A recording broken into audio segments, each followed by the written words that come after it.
Welcome to the course Solidworks Industrial Design Concept to Prototype. In this course, you will gonna learn about the main concepts of SolidWorks to the making of prototype. First of all, you will learn about the user interface of the SolidWorks, about its different menus and command managers.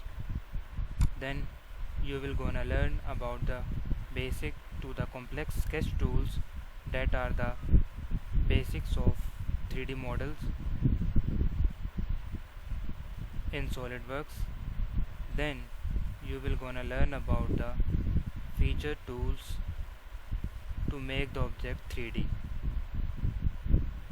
Then I will give you some different tips and tricks of the SolidWorks which are very useful in the making of 3D objects. And then here are some practical exercises in this course that will give you strength and command on SolidWorks, and then you will be able to design such objects very easily.